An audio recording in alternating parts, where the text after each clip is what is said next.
Good morning friends, मैं doctor Akram Khan, physiotherapist. Welcome to my channel Biomac physiotherapy clinic. तो आज का टॉपिक ये है neck pain with head spin. अगर आपको सर घूमता है, सर में चक्कर आने की शिकायत है और गर्दन में भी दर्द रहता है, और ये आजकल की बहुत कॉमन प्रॉब्लम हो गई है फीमेल्स के अंदर, ख़ास करके कि जो हाउस वाइफ्स हैं या घर के कामकाज में ज़्यादा अपने आप को ऑक्यूपाई करके रखती हैं, तो उनका ये प्रॉब्लम कॉमन हो जाता है। दूसरा कॉमन रीज़न हो जाता है कंप्यूटर यूज़र्स और स्पेक्टिकल्स यूज़र्स, जो कि अपना काम दिन भर कंप्यूटर्स वगैरह पे करते रहते हैं और गर्दन को आगे की तरफ झुका के ही रखते हैं। इस वजह से ये भी एक कॉमन प्रॉब्लम हो गई है। तीसरा रीज़न ये हो सकता है कि कोई ट्रोमेटिक इंजरी वगैरह कुछ हुआ हो, चोट लग गई हो, गिर गए हो,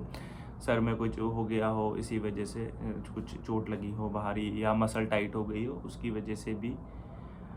गर्दन का दर्द हो सकता है। और भी चीज़ें हैं, जैसे कि बहुत ज़्यादा बच्चे आजकल मोबाइल यूज़ ज़्यादा कर रहे हैं, दूसरे महिलाएं घर जो मोबाइल ज़्यादा यूज़ करती हैं, या मेल पुरुष जो भी मोबाइल ज़्यादा यूज़ करते हैं और गर्दन को आगे की तरफ झुका के ज़्यादा काम करते हैं, तो उसकी वजह से उनकी गर्दन की मांसपेशियों में खिंचाव आ जाता है, जकड़न आ जाती है और दर्द का होना कॉमन हो जाता है कि ये गर्दन का दर्द हो गया। अच्छा, इसमें पता कैसे चलेगा कि बहुत से लोगों का तो दर्द, सर में बहुत दर्द होता है, उसके साथ चक्कर भी बहुत आते हैं, हेड स्पिन भी बहुत करता है। तो बहुत से लोग लगते हैं कि यार ये तो सर्वाइकल की वजह से होगा, कुछ लोग बोलेंगे किसी और की वजह से हो सकता है। दो ही रीज़न हो सकते हैं।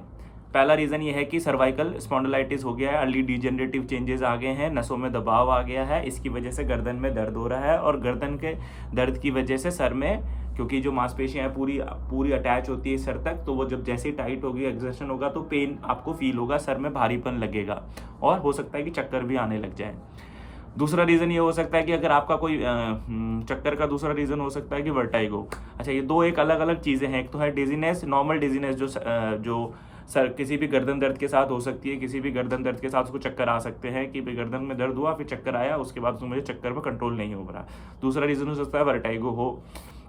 वर्टाइगो में क्या होता है कि उसमें भी आपका पूरा गर्दन में दर्द होता है, सर में दर्द होता है, पूरा हैवीनेस लगता है, और जैसे आदमी उठता बैठता है उसको चक्कर आने लग जाते हैं। कभी कभार ऐसा लगता है कि ब्लड प्रेशर लो तो नहीं हो गया, ये तो नहीं हो गया, बट नहीं, ये कान की वजह से भी हो सकता है कि जो हमारे कान के अंदर जो फ्लूइड होता है, वो अगर फ्लूइड के जो क्रिस्टल्स होते हैं वो अगर माइग्रेट करके डिस्टर्ब हो गए तो आपको चक्कर फील होगा, वर्टाइगो फील होगा ही होगा।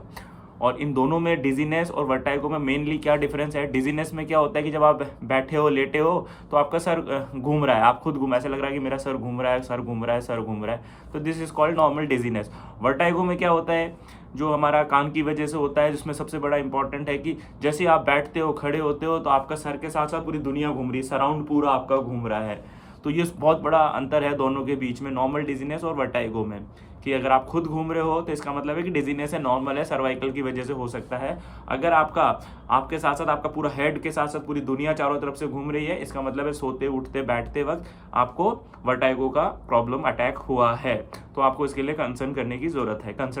ज़रूरत है। बाद में क्या होता है कि जब दोनों चीज़ों में से आइडेंटिफाई हो जाता है कि किस वजह से ये प्रॉब्लम हुई है, आइडेंटिफाई करना है। पॉस्चर की वजह से, ओवर यूज़ की वजह से, मसल का ओवर यूज़ की वजह से, कि आपने कितना मसल को ओवर यूज़ कर रहे हो, गर्दन को आगे कितना झुका रहे हो, कितना लैपटॉप यूज़ कर रहे हो, कितना घर का काम कर रहे हो, कितना कंप्यूटर मोबाइल वगैरह यूज़ कर रहे हो, कितना ड्राइविंग कर रहे हो, बाइक राइड कितना कर रहे हो, सब उस पर डिपेंड करता है। तो फिर हम इन्वेस्टिगेशन की तरफ जाते हैं, तो पता चलता है कि सबसे पहले हमने सर्वाइकल का एक्सरे करा लिया कि भाई ठीक है, चलो सर्वाइकल का एक्सरे करा के देख लेते हैं कि कोई प्रॉब्लम तो नहीं है। सर्वाइकल का एक्सरे कराते हैं, अगर डिजेनरेटिव चेंजेस है और डिस्क बल्ज भी हो है एज के साथ में, या फिर सर्वाइकल, क्योंकि बहुत से लोग जो होते हैं कि जो फॉरवर्ड हेड करके बैठते हैं या पिलो ऊपर लगाते हैं, तो उनका कर्व है ना स्ट्रेट हो जाता है, जो हमारा सर्वाइकल का जो लोडोटिक कर्व है ना, वो स्ट्रेट हो जाता है, तो उस वजह से उनको बहुत प्रॉब्लम होती है, चक्कर बहुत आते हैं। तो उसको कवर करने के लिए क्या करते हैं कि सबसे, और दूसरा फिर हम वो भी चेक करवा लेते हैं कि भाई अगर आपको वो एप्ले मैन्यूवर वगैरह करवा के और देख लेते हैं कि भाई हाँ, इसकी वजह से, अगर वर्टाइगो की वजह से है, तो हम एक बार ईएनटी का रिव्यू भी ले लेते हैं कि भाई उसमें क्या प्रॉब्लम है, तो वो अपना पूरा इन्वेस्टिगेशन करके क्लियर कर लेते हैं कि वर्टाइगो है या फिर सर्वाइकोजेनिक हेडेक ही है। तो वो दोनों का डिफरेंशिएट हो जाता है, और मेडिसिन के साथ साथ कुछ एक्सरसाइज चलती है कि हेडेक को स्टेबलाइज करने के लिए। तो बहुत ज़रूरी है कंसल्ट करना ईएनटी के साथ साथ फिजियोथेरेपी की, क्या एक्सरसाइज करें क्या एक्सरसाइज नहीं करें जिससे कि हमारा सर में दर्द और चक्कर हमारा और गर्दन का दर्द कम हो जाए। तो दोनों चीज़ आपको कंपलसरी है, करना ही पड़ेगा। और क्या होता है कि जब आपका सर्वाइकल का कर्व अगर सीधा हो गया है तो डॉक्टर बोले, कोई बोलेगा आपको कॉलर पहनना है, कोई क्या बोलेगा, कोई क्या बोलेगा, कोई क्या बोलेगा। अगर आपको कॉलर पहनने से आपको आराम मिलता है, आपके मेनली कॉलर पहनने का रीज़न क्या है कि आप गर्दन को आगे ना झुकाएं। अगर बिना कॉलर के भी आप गर्दन आगे नहीं झुका रहे हैं, स्टेबलाइज रख रहे हैं, तो कोई दिक्कत भी नहीं कि कॉलर ना पहने। अगर आपको नहीं, आपको काम भी करना पड़ रहा है तो फिर तो आपको कॉलर पहनना ही पड़ेगा कि मांसपेशियाँ आगे की तरफ ना झुके, कंप्रेशन फोर्स नहीं बढ़ेगा, बल्जेस नहीं बढ़ेंगे, मसल और टाइट नहीं होगी, तो पेन में धीरे धीरे राहत मिलेगी। और दूसरी बात है कि जब हमारा गर्दन का दर्द होता है तो हम क्या है कि कुछ भी काम करने में हम प्रॉब्लम फेस करते हैं, जैसे कि किचन में खाना बनाना है, दूसरी चीज़ें हैं, उन सबको हमको थोड़े दिनों के लिए ब्रेक देना है, रेस्ट करना है, मसल को रिलैक्स करना है, स्ट्रेचिंग करनी है, फिजियोथेरेपी की एडवाइस लेनी है, और ईएनटी अगर वर्टाइगो का प्रॉब्लम है तो ईएनटी की एडवाइस लेनी है, और सब चीज़ें आपको करके 20-25 दिन में, 21 दिन में ये पूरा रिकवर का प्रोसेस है, पूरा ऑटोमेटिकली रिकवर हो जाता है। अच्छा, किसी को सर्वाइकल, जब अब बहुत से लोग क्या करते हैं कि जिसको सर्वाइकल का प्रॉब्लम हो जाता है या कुछ प्रॉब्लम हो जाता है, वो कायरोप्रैक्टिस के पास चले जाते हैं, वो उसका मैनिपुलेशन करते हैं, साउंड आती है, थोड़ा थंडरिंग लगता है, थोड़ा टैम्पटिंग लगता है, बट नेक्स्ट डे वो वापस वैसा ही फील करता है, उसमें कुछ ज़्यादा चेंजेस नहीं आते हैं, क्योंकि रिकवरी के लिए डिफरेंट प्रोसेस है और ये एक सेकेंडरी प्रोसेस है, या इसको हमारी मेडिकल साइंस में कुछ उसको ज़्यादा फॉलो नहीं किया जा सकता है कि यार इसको, किसी को मैनिपुलेट करने से किसी का दर्द ऐसे इतना जल्दी नहीं जाता है, उल्टा डीजनरेशन ज़्यादा होता है। किसी भी चीज़ में से अगर साउंड आएगी, इसका मतलब है कि वो घिस रहा है, कट कट की साउंड आ रही है, तो हम उसको जॉइंट क्रिप्टस कहते हैं, और ये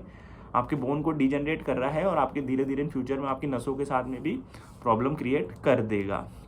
अच्छा, अब इसका इलाज क्या है? डिजीनेस और वर्टाइगो का, दोनों का, डिजीनेस और नेक पेन, और नेक पेन विद वर्टाइगो। वर्टाइगो के लिए आपको सिंपल सा है, ईएनटी से मेडिसिन लेनी पड़ेगी, ईएनटी डॉक्टर से मेडिसिन ले लीजिए, और कान के जो फ्लूइड है उसके लिए बहुत सी एक्सरसाइजेज हैं। डिक हॉलपेक मैन्यूवर है, जो कि हम लोग पेशेंट्स को सिखाते हैं, ट्रेंड करते हैं कान के फ्लूइड को सेटल करने के लिए। हो सकता है कभी कभार आपको बैलेंस का भी इशू आ जाए कि अगर गर्दन में दर्द है, चक्कर आ रहा है, तो आप जहाँ पैर रख रहे हो वहाँ नहीं, अगर आप पैर रखने के बाद अगर आप बैलेंस फील नहीं कर रहे, तो ये आपके लिए अलार्मिंग साइन है, आपको डॉक्टर के पास जाना ही जाना है, खास करके ईएनटी के पास में। तो सारे इन्वेस्टिगेशन वगैरह सब करवा के आपको मेडिसिन वगैरह देके उसको सेटल करेंगे, और फिर फिजियोथेरेपिस्ट उसको एक्सरसाइज करवा के आपके जो वापस आपकी जो रूटीन एक्टिविटी है उसमें रिहेबिलिटेट करेगा, और एक्टिविटी को आपको मोटिवेट करेगा, चेयरअप करेगा, नेक को, पेन को रिलैक्स करेगा, मसल स्पाज्म को कम करेगा, और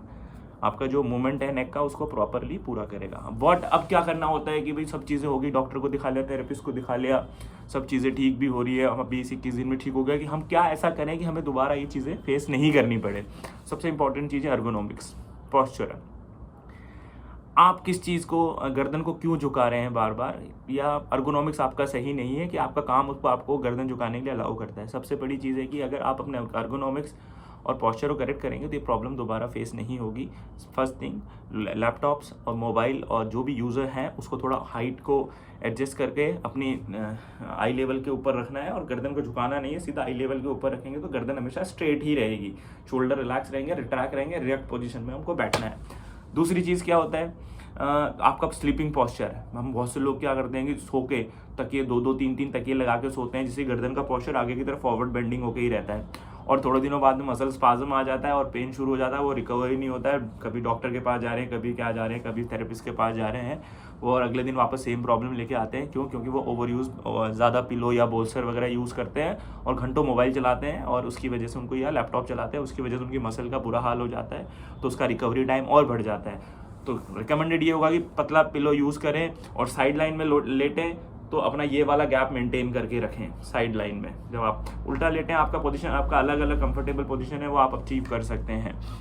रिकमेंडेशन ये रहेगी कि जब आप सोएं तो